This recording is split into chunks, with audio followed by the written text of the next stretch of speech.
Kita masuk dalam pemberitaan firman Tuhan. Bacaan Alkitab Sinodal GKP hari ini mengajak kita membaca Injil Yohanes pasal 1 ayat 43 sampai 51. Mari sidang jemaat kita berdoa. Tuhan Allah Bapa penuh kasih dan rahmat, kami bersyukur, kami berterima kasih karena kembali diberi kesempatan untuk datang berbakti, beribadah bersama-sama, berdoa bersama, memuliakan dan membesarkan nama Tuhan bersama melalui berbagai kidung pujian. Doa syukur sudah kami naikkan, anugerah penyelamatan dan pengampunan sudah kami terima. Kini Tuhan, Engkau pun bersedia menyempurnakan segala kegembiraan kami sebagai gereja-Mu dalam persekutuan dalam ibadah ini dengan diperdengarkannya sabda sorgawi yang akan memungkinkan kami melangkah dengan lebih pasti di tengah-tengah kehidupan sehari-hari yang penuh dengan tantangan dan rintangan. Kami yakin, kami percaya firman Tuhan membaharui, meneguhkan dan sungguh menguatkan. Karenanya biarkanlah Roh-Mu yang kudus bekerja Bapa sedemikian rupa ya Allah di dalam diri kami masing-masing. Sehingga ada sukacita yang besar kami mendengarnya. Ada kerinduan yang besar pula kami mewujudkannya dalam kehidupan kami sehari-hari. Kami yakin kami menjadi berkat. Kami yakin kami berbuah. Acap kali kami mewarnai bagian kehidupan kami dengan petunjuk dan panggilan firman-Mu. Kami menantikannya Bapa di dalam Tuhan Yesus Kristus. Amin. Saya bacakan bagi kita Yohanes 1 ayat 43 sampai 51. Pada keesokan harinya, Yesus memutuskan untuk berangkat ke Galilea. Ia bertemu dengan Filipus dan berkata kepadanya, "Ikutlah aku." Filipus itu berasal dari Betsaida, kota Andreas dan Petrus.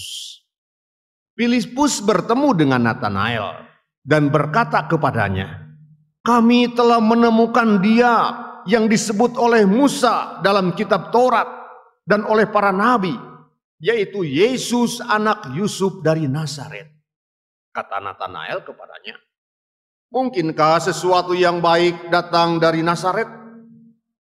Kata Filipus kepadanya, "Mari dan lihatlah." Yesus melihat Natanael datang kepadanya, lalu berkata tentang dia, "Lihatlah, inilah seorang Israel sejati. Tidak ada kepalsuan di dalamnya." Kata Natanael kepadanya, "Bagaimana engkau mengenal aku?" Jawab Yesus kepadanya, "Sebelum Filipus memanggil engkau, aku telah melihat engkau di bawah pohon ara." Kata Natanael kepadanya, "Rabi, engkau anak Allah, engkau raja orang Israel." Yesus menjawab katanya, "Karena aku berkata kepadamu, aku melihat engkau di bawah pohon ara, maka engkau percaya. Engkau akan melihat hal-hal yang lebih besar daripada itu." Lalu kata Yesus kepadanya, "Aku berkata kepadamu, sesungguhnya engkau akan melihat langit terbuka dan malaikat-malaikat Allah turun naik kepada Anak Manusia." Berbahagialah orang yang mendengarkan firman Allah dan yang memeliharanya di dalam hidupnya. Terpujilah Tuhan, haleluya.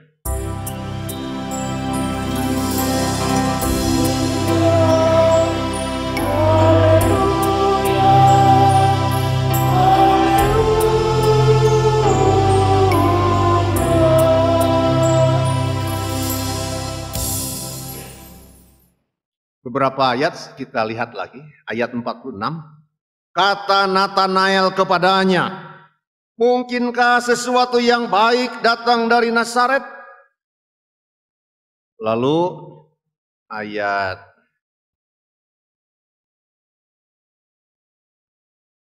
47, bagian B. Lalu Yesus berkata tentang dia, "Lihat, inilah seorang Israel sejati, tidak ada kepalsuan di dalamnya." Lihat, inilah seorang Israel yang sejati, tidak ada kepalsuan di dalamnya.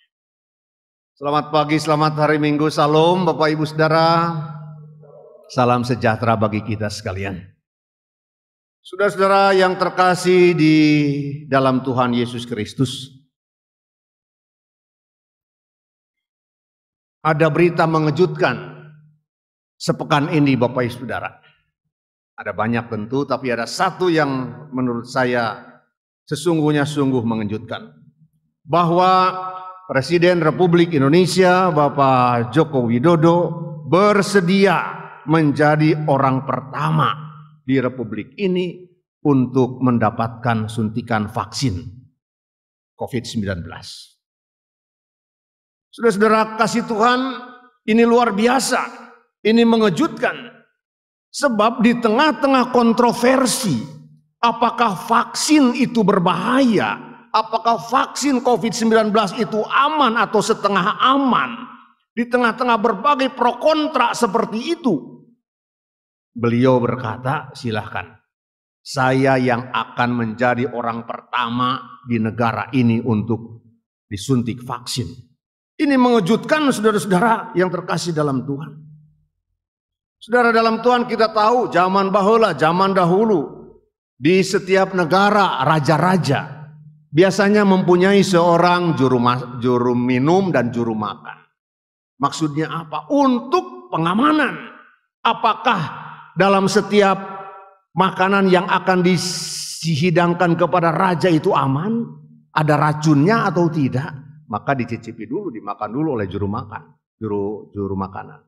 Minuman oleh juru minuman. Seperti itu. Sampai seperti itu Bapak Ibu Saudara. Untuk pengamanan yang namanya seorang raja. Saudara kasih Tuhan. Tapi ini beda ya. Oleh karena itu ada pihak-pihak yang meminta pelaksanaan vaksinasi kepada Bapak Presiden harus online. Silakan. Maka disiarkan ke seluruh penjuru negeri ini. Secara langsung, saudara dalam Tuhan. Bagi saya ini menunjukkan dan menyatakan keyakinan beliau, Bapak Presiden, bahwa vaksin itu aman. Paling tidak inilah upaya yang bisa kita buat oleh manusia pada saat ini sampai saat ini untuk melawan penyebaran virus COVID-19. Belum ada cara yang lain. Vaksin. Oleh karena itu saudara-saudara kasih Tuhan, mari kita menerima vaksinasi bagi seluruh masyarakat Indonesia. Kurang lebih 180 juta masyarakat Indonesia yang harus divaksin. Dan ini bukan dengan biaya yang murah Bapak Ibu Saudara, sangat-sangat mahal. Tapi puji Tuhan Bapak Ibu Saudara, negara sedia membayarnya. Jadi bagaimana dengan biaya negara? Apakah kita masih meragukannya, masih ingin menolaknya? Walaupun sambil tetap mempertahankan kehati-hatian saudara. Dengan terus melaksanakan 3M. Sekarang jaga jarak, cuci tangan. Saudara-saudara dalam Tuhan. Seakan-akan Bapak Presiden berkata, saya sebagai Presiden siap menjadi yang terdepan. Yang pertama untuk menghadapi kemungkinan terburuk apabila vaksin yang disuntikan memang berbahaya. Seakan-akan seperti itu. Dan itu dilakukan dengan tulus. Itu dilakukan dengan sungguh-sungguh, saudara. Itu dilakukan dalam rangka tanggung jawab untuk kebaikan masyarakat. Bukan semata-mata untuk kebaikan dirinya sendiri. Saudara, inilah yang makin mengentalkan kita, menyimpulkan, meneguhkan kesimpulan kita bahwa Bapak Presiden Jokowi adalah pemimpin yang sejati. Pemimpin atau presiden sejati. Pemimpin sejati, presiden sejati diindikasikan dengan melakukan segala sesuatu bukan semata-mata untuk kepentingan dirinya sendiri, tapi dengan tulus dalam rangka tanggung jawab untuk kebaikan bersama. Itulah sejati. Saudara, kata sejati berarti, kalau kita baca di kamus, murni, tidak palsu, bukan imitasi. Sejati itu tidak pura-pura. Sejati itu tulen. Sejati itu sungguh benar. Sejati atau kata sejati lebih menunjuk kepada kemurnian berkaitan dengan nilai positif pada diri seseorang, saudara. Jadi bukan benar, bagus, fisiknya saja, ya. Bukan soal atributnya, bukan soal kemasannya, tapi tentang sesuatu yang berada di dalam hati atau di dalam diri seseorang. Sesuatu itu lalu kemudian mendorong orang tersebut, menggerakkan orang tersebut untuk bersikap dan berlaku. Apa itu? Yang baik, itu sejati. Jadi bukan bajunya, bukan jubahnya, bukan jenggotnya, bahkan bukan gelar dan statusnya, bukan kedudukannya. Sejati itu. Jadi ukuran sejati itu, Bapak Ibu Saudara, adakah nilai tambah, adakah kebaikan yang diberikan bagi sesamanya oleh seseorang. Itu sejati. Nah, kita tinggal ukur-ukur sendiri, Bapak Ibu Saudara, sampai sejauh mana kesejatian kita dalam kehidupan ini. Apakah betul sudah ada nilai tambah yang kita tumbuhkan, hadirkan dalam diri orang lain karena keberadaan kita. Ibu sejati itu bukan, wah berarti kalau saya orang Kristen harus salibnya paling gede gitu ya. Bukan soal itu. Bukan bajunya, bukan jubahnya, bahkan bukan jenggotnya. Tapi sesuatu yang dihadirkan oleh dirinya bermanfaat menjadi sesuatu yang berguna, berharga bagi orang lain. Apakah orang lain menjadi makin baik karena saudara? Saudara, dalam Tuhan itulah ukuran sejati. Saudara yang dikasihi Tuhan, kalau dikatakan laki-laki sejati, pernah dengar ya ungkapan laki-laki sejati atau pria sejati? Kira-kira apa sih? Mari kita lihat Bapak Ibu Saudara. Laki-laki sejati misalnya adalah mereka yang siap terhadap, bertanggung jawab terhadap apa yang dikatakannya. Apa yang diikrarkannya. Diikrarkan kepada dirinya sendiri, diikrarkan di hadapan masyarakat, diikrarkan kepada istri, kepada keluarga, kepada anak. Yang diikrarkan kepada pernikahannya. Apa itu?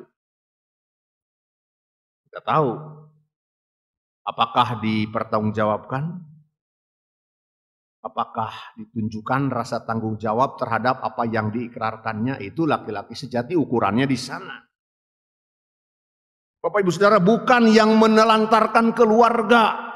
Saudara-saudara, bukan yang mencari enak atau kesenangan sendiri sementara keluarganya menangis, menderita dan seterusnya. Bukan seperti itu.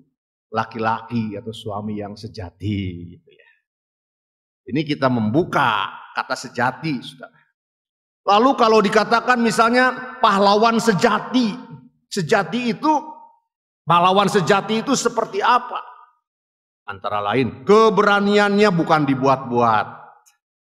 Keberaniannya sungguh-sungguh murni. Pengorbanannya itu tulus, bukan dalam rangka atau untuk mencari muka.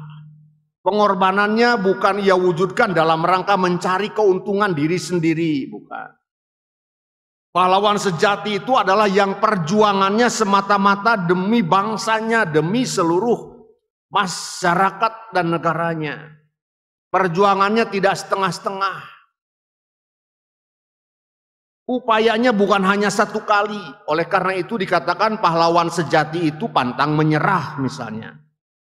Ia penuh perhitungan, tapi tidak hitung-hitungan.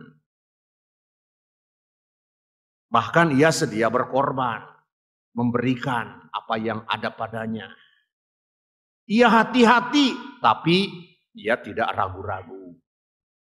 Itu Bapak Ibu Saudara ukuran-ukurannya tentang kesejatian dalam diri seorang laki-laki, seorang suami atau seorang pahlawan misalnya. Ini bisa kita kembangkan. Ada banyak hal. Ayah sejati itu yang seperti apa? Majelis sejati, jemaat sejati, dan seterusnya Bapak Ibu Saudara. Nah sekarang kita bertanya orang Kristen sejati seperti apa? Karena Tuhan Yesus berkata kepada Natanael, inilah Israel sejati, katanya begitu ya dalam bacaan kita. Orang Kristen sejati kira-kira seperti apa Bapak Ibu Saudara, kita bisa merumuskannya, menuliskannya, menyimpulkannya sendiri. Misalnya yang mengandalkan Allah dalam sepanjang hidupnya. Yang terus memelihara pengharapannya di tengah-tengah berbagai tantangan, rintangan, dan kesulitan. Karena pengakuan imannya tersebut. Itu ukuran sejati dari orang-orang Kristen. Yang meyakini janji Allah. Yang terus meyakini janji Allah. Walaupun doanya misalnya ya rasakan belum kunjung dikabulkan.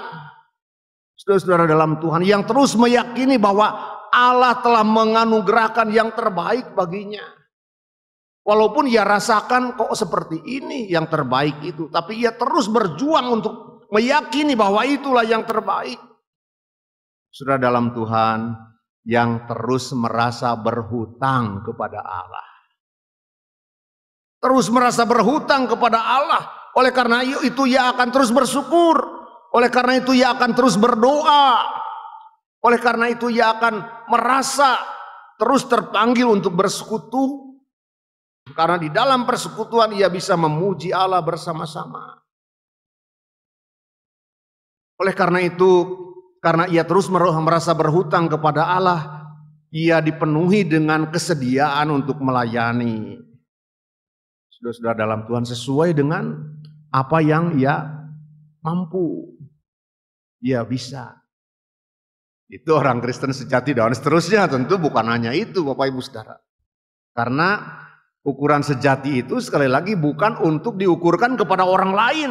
Tetapi untuk kita ukurkan kepada diri kita sendiri.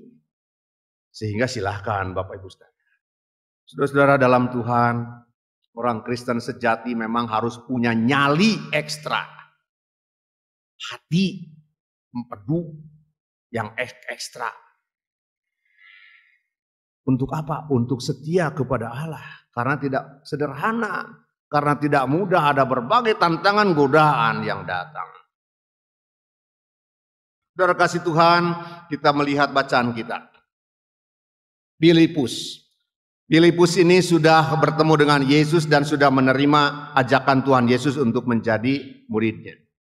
Filipus lalu berjumpa, berkata kepada Natanael.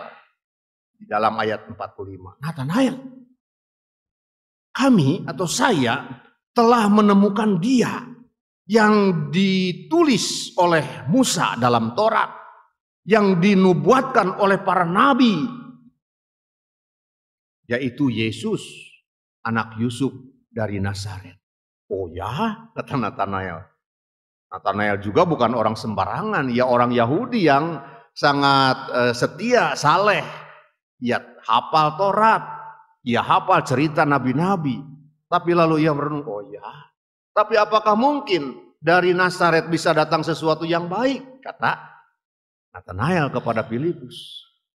Sekali lagi, oh ya, tapi apa mungkin dari Nazaret bisa datang sesuatu yang sejati, sesuatu yang baik?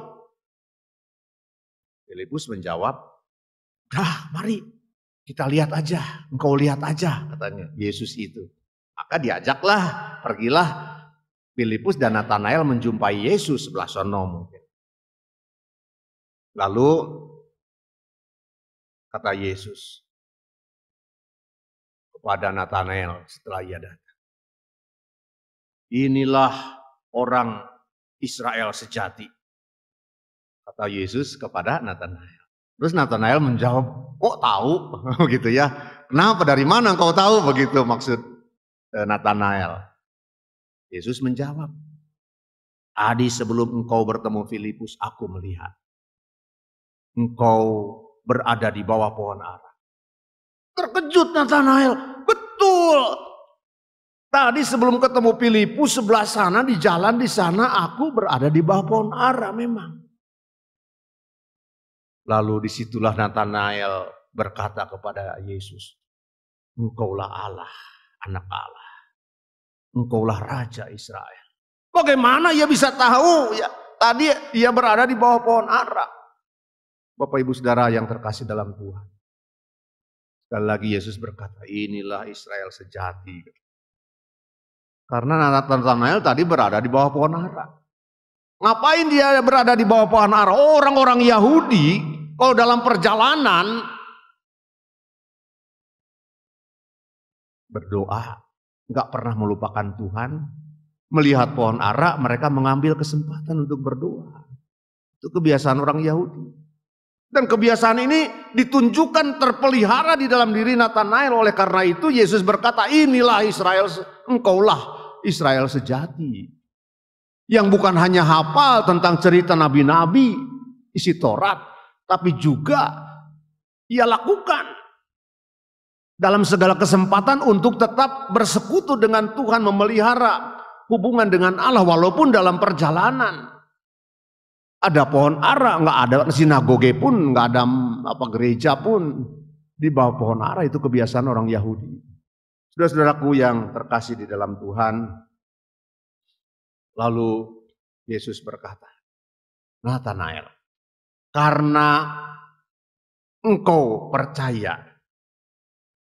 karena aku berkata, engkau tadi di bawah pohon ara, makanya engkau percaya. Aku berkata kepadamu, nanti engkau akan melihat sesuatu yang lebih besar lagi. Engkau akan melihat langit terbuka dan para malaikat turun melayani anak manusia.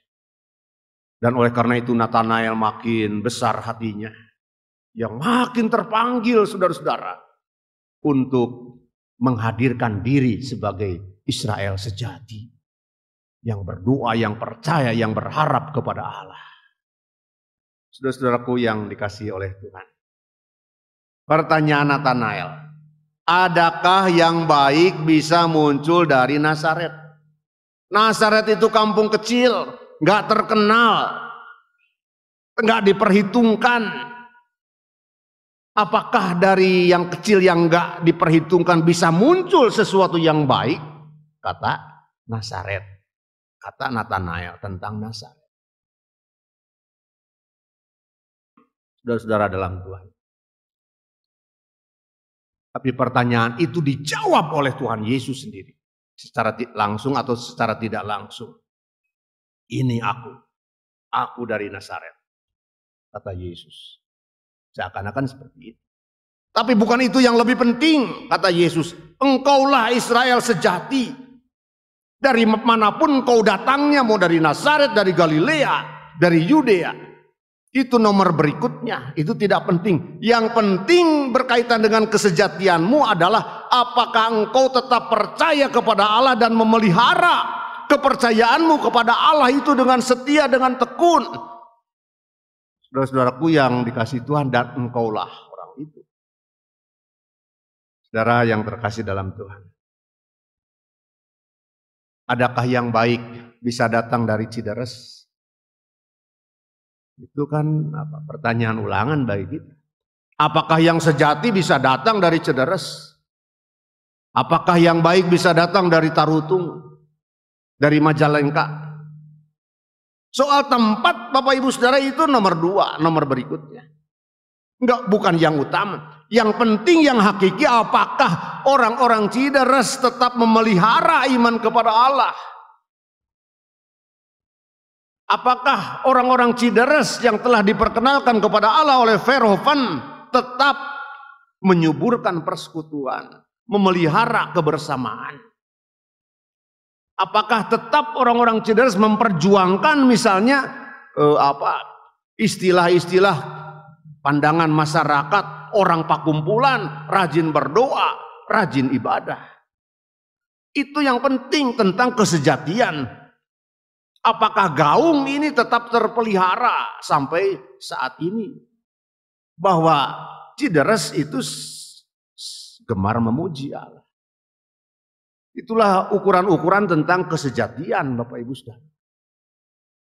Saudaraku yang dikasihi Tuhan, apakah dari Cideres bisa muncul orang Kristen yang baik dan sejati? Ini kita baca sebagai tantangan. Ini kita baca sebagai panggilan. Kita diminta untuk membuktikannya. Karena Tuhan Yesus sudah membuktikannya. Apakah dari Nazaret bisa muncul sesuatu yang baik? Yesus sudah membuktikannya. Nah, panggilannya Bapak Ibu Saudara kepada kita sekalian yang berasal dari Cideres, yang berasal dari Tarutung, dari Siborong-borong dan berbagai tempat lainnya. Tantangannya terus seperti itu. Bisakah muncul dari yang baik dari tempat di mana engkau berada?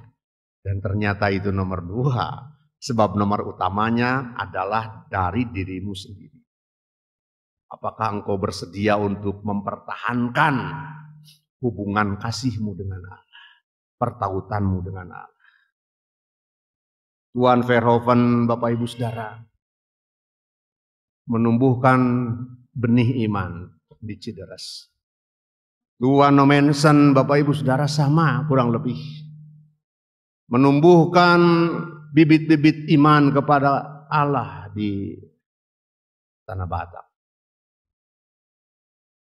Berikutnya adalah tanggung jawab kita. Apakah yang sejati bisa muncul dari Cideres? Apakah yang sejati bisa muncul dari Tanah Batak? Itu terpanggil kepada kita. Mari kita tangkap ini sebagai tantangan, sebagai panggilan Bapak Ibu Saudara. Yaitu orang-orang atau pribadi-pribadi yang tidak semata-mata memperjuangkan dirinya sendiri, tapi dalam rangka tanggung jawab menghadirkan berbagai kebaikan untuk kebaikan yang lebih luas, untuk kebaikan masyarakat. Presiden RI sudah menunjukkan kesejatian, kita juga terpanggil untuk menunjukkan kesejatian kita di tempat di mana kita berada. Tuhan memberkati. Amin.